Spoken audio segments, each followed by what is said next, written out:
Here's my latest book review for the publisher New in Chess, and this time I'm featuring, there we go, The Big Book of World Chess Championships by Schulz, and it's available in Epub format and for Kindle and in the Ford app as well. Costs $24.95 US dollars and €22.95. And that's the English translation, and the original is in German. Das große Buch der Schachweltmeisterschaften von Schulz. Well, so far in my book reviews, I've been recommending instructional works, on the middle game. But this book is the story of all the World Chess Championship matches, right from the very first in 1886, Steinitz against Zukertort, right up to date with Carlsen against Anand in Sochi 2014.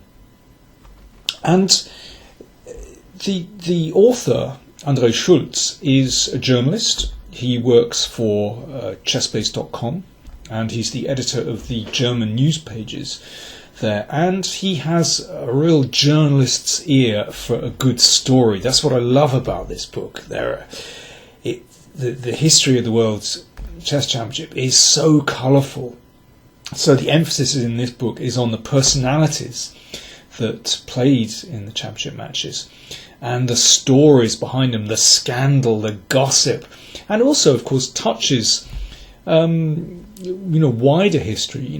Touches the story of the two world wars and the Cold War, and going back further into the 19th century. Well, I think we get a really nice picture of the kind of 19th century life that chess players went through. For example, with Steinitz, we hear about his upbringing in this very poor family in the Jewish ghetto in Prague, and how he went to Vienna and studied in Vienna, but really made his name there, hustling chess in the coffee houses there, and giving blindfold exhibitions as well. And we hear about his hot temper and his very belligerent personality. He was barred from several coffee houses in London because of various incidents that occurred, and you also hear how he taught Winston Churchill's father in Blenheim Palace. He used to teach him chess there, incredibly. So these colourful personalities, it's fascinating to hear about their lives, and coming right up to date. I know this through working at Chessbase sometimes, that very often stories come into the Chessbase offices which aren't deemed appropriate to be published for various reasons. But of course, Andre has his ear to the ground, and he includes some of these stories which perhaps couldn't be published at the time, but they're included in this book. For example, we learn that before the match in Sochi, Anand had training games with Alexander Grishuk. I didn't realise that. I find that very interesting to hear. And that during the Sochi match, Kasparov offered advice to Magnus Carlsen, not directly, but through one of his seconds, Peter Heine Nielsen. I hadn't heard that. So incredible how Kasparov still wants to be involved in the top of the chess world. He just can't stay away. So there's all kinds of interesting gossip that we learn from these stories. So for each match, we get a biography of the players involved. We get the run-up to the matches. We get the story of the matches. And there's only one game given per match, which is somehow illustrative of the story of the match, or perhaps features one particular turning point in the match. But I quite like that. So the emphasis is not on the chess moves, it's all about the moves away from the board. And it's, just fascinating stories there.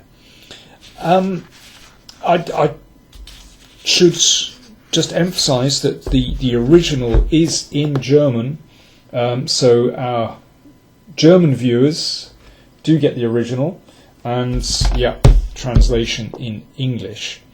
Let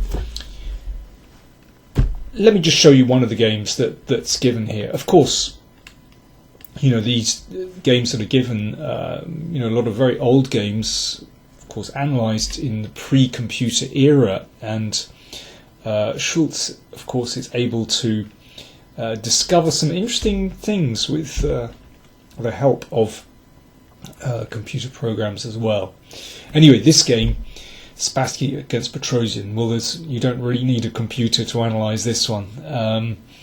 This was a really nice finish from Boris Spassky. So white play, how did Spassky continue his attack? He's already given up his g-pawn and is attacking on the king side. And now he's stepped up the pressure with pawn to e5, which is a very elegant pawn sacrifice, it's a clearance sacrifice, making way for the knight on c3 to enter into the game. So if that's captured, knight takes e4, then there's rook takes bishop, and queen g7 mate. Or if e takes d4, pawn takes the other knight, then rook takes f6 is winning. And one threat, for example, is rook takes h6 and mate. So Petrosian played knight h5. Queen g6, threatening this one amongst others. Now, Petrosian took the knight here. What about rook? What about knight f4? Well, actually, white can win this very nicely now with this. And now a very quiet move, knight f3. So with the idea of bringing this one here. Now, queen b6, be careful, because the queen threatens here. And now, great move. I mean, not the only way to win, but this is very nice. Rook g5. So if that's taken, then knight takes with an unstoppable mate. And if bishop c6, knight f6 closing in, threatening mate. And if bishop e4, queen takes h6 and rook g8 mate. That was a line given by Geller. There you go. He didn't need a machine.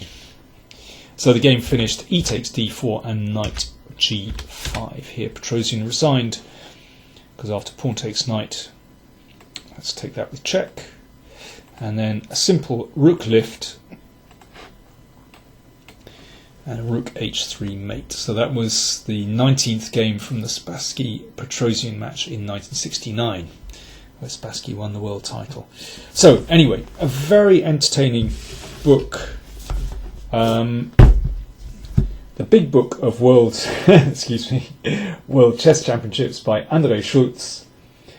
$24.95 US, $22.95 euros, and it's available in the different versions, various e-versions, for example, Epub format, Kindle, and in the Forward app, and the German edition will shortly be in Epub and Kindle formats. So there we go, and available, of course, from newinchess.com online.